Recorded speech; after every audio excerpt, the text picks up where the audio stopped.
S, ಈಗ ಕೋಗಿಲೆ ಲೇಔಟ್ಗೆ ಮಾನವ ಹಕ್ಕುಗಳ ಆಯೋಗ ಬಂದಿದೆ ನಮ್ಮ ಜೊತೆ. ಈಗ ಶ್ಯಾಮ್ ಭಟ್ ಇದನ್ನ ಮಾತಾಡ್ತೀನಿ ಅವ್ರನ್ನ.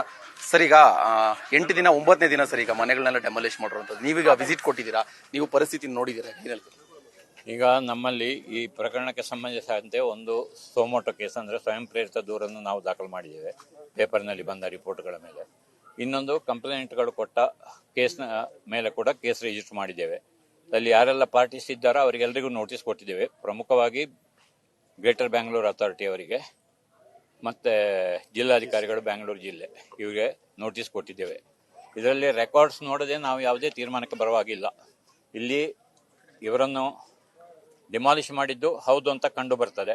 ಆದರೆ ಡಿಮಾಲಿಷನ್ ಮಾಡುವ ಸಂದರ್ಭದಲ್ಲಿ ಪ್ರಾಪರ್ ಆಗಿ ಪ್ರೊಸೀಜರ್ ಫಾಲೋ ಮಾಡಿದ್ದಾರಾ, ಕಾನೂನನ್ನು ಫಾಲೋ ಮಾಡಿದ್ದಾರಾ ಅಂತ ಹೇಳೋದನ್ನು ನೋಡಬೇಕಾಗತ್ತೆ. ಮತ್ತು ಇಲ್ಲಿಯ ನಿವಾಸಿಗಳ ಹತ್ರ ಯಾವ ಡಾಕ್ಯುಮೆಂಟ್ಸ್ ಎಲ್ಲ ಇದೆ ಅಂದರೆ ಅವರಿಗೆ ಈ ಜಾಗಕ್ಕೆ ಅವರ ಹಕ್ಕುದಾರರು ಅಥವಾ ಅವರಲ್ಲಿ ವಾಸ ಮಾಡಲಿಕ್ಕೆ ಅವರಿಗೆ ಹಕ್ಕಿತ್ತು ಅಂತ ಹೇಳುವ ಬಗ್ಗೆ ಯಾವುದೆಲ್ಲ ಡಾಕ್ಯುಮೆಂಟ್ಸ್ ಅವರಲ್ಲಿ ಇದೆ ಅಂತ ಹೇಳುವುದನ್ನು ಇನ್ವೆಸ್ಟಿಗೇಷನ್ ಮಾಡಲಿಕ್ಕೆ ನಮ್ಮ SHRCಯ ಇನ್ವೆಸ್ಟಿಗೇಷನ್ ಟೀಮಿಗೆ ಹೇಳಿದ್ದೇವೆ. ಅದು ಹೆಡೆಡ್ ಬೈ ಒಬ್ಬರು ADGP ಇದ್ದಾರೆ. ಅವರು ಆಲ್ರೆಡಿ ಇಲ್ಲಿಯೇ ಇದ್ದಾರೆ, ಒಂದು ರೌಂಡ್ ಬಂದಿದ್ದಾರೆ, ಪುನಃ ಇದು ಮಾಡ್ತಾರೆ. ಮತ್ತು ಏನು ಆಲ್ಟರ್ನೇಟಿವ್ ವ್ಯವಸ್ಥೆ ಮಾಡಿದ್ದಾರೆ ಅಂತ ಹೇಳೋದನ್ನು ಕೂಡ ಅವರ ರಿಪೋರ್ಟಲ್ಲಿ ಕೊಡ್ತಾರೆ. ಅವರ ಪ್ರಿಲಿಮಿನರಿ ರಿಪೋರ್ಟ್ ನಮಗೆ ಇವತ್ತು ಬರೋದು ಸ್ವಲ್ಪ ಕಷ್ಟ, ನಾಳೆ ಒಳಗೆ ಕೊಡ್ಬೋದು. ಅವರು ಕೊಡುವಂಥ ಪ್ರಿಲಿಮಿನರಿ ರಿಪೋರ್ಟನ್ನು ಆಧರಿಸಿ ನಾವು ನಮ್ಮ ಪ್ರಿಲಿಮಿನರಿ ರೆಕಮೆಂಡೇಶನ್ ಅನ್ನು ಸರ್ಕಾರಕ್ಕೆ ಮಾಡ್ತೇವೆ. ಸರ್, ಈಗ ದೂರು ಕೊಟ್ಟಿದ್ದಾರೆ ಕೆಲವರು ನಿಮಗೆ ಅಂತ ಹೇಳಿದ್ರು ವೈಯಕ್ತಿಕ. ಏನ್ ದೂರಲ್ಲಿ ಏನ್ ಮೆನ್ಷನ್ ಮಾಡಿದ್ದಾರೆ ಸರ್? ಅಲ್ಲ, ಈಗ ಏನಾಗಿದೆ ಅದನ್ನೇ ಮೆನ್ಷನ್ ಮಾಡಿದ್ದಾರೆ ಅಷ್ಟೇ. ದೂರಿನಲ್ಲಿ ಅದೇ ಇವರನ್ನು ಅನಧಿಕೃತವಾಗಿ ಇಲ್ಲಿಂದ ಡೆಮಾಲಿಷನ್ ಮಾಡಿದ್ದಾರೆ ಅಂತ ಹೇಳುವುದನ್ನು ದೂರಲ್ಲಿ ಹೇಳಿದ್ದಾರೆ. ಮತ್ತು ಏನು ಆಲ್ಟರ್ನೇಟಿವ್ ವ್ಯವಸ್ಥೆಯನ್ನು ಕೂಡ ಮಾಡಲಿಲ್ಲ ಅಂತ ಹೇಳಿದ್ದಾರೆ. ಈಗ ನಾವು ನೋಡಿದಾಗ ಆಲ್ಟರ್ನೇಟಿವ್ ವ್ಯವಸ್ಥೆ ಗಂಜಿ ಕೇಂದ್ರ ಓಪನ್ ಮಾಡಿದ್ದಾರೆ ಅಂತ ಹೇಳಿದ್ರು, ಬಟ್ ಅದು ದೂರ ಇದೆ ಅಂತೆ.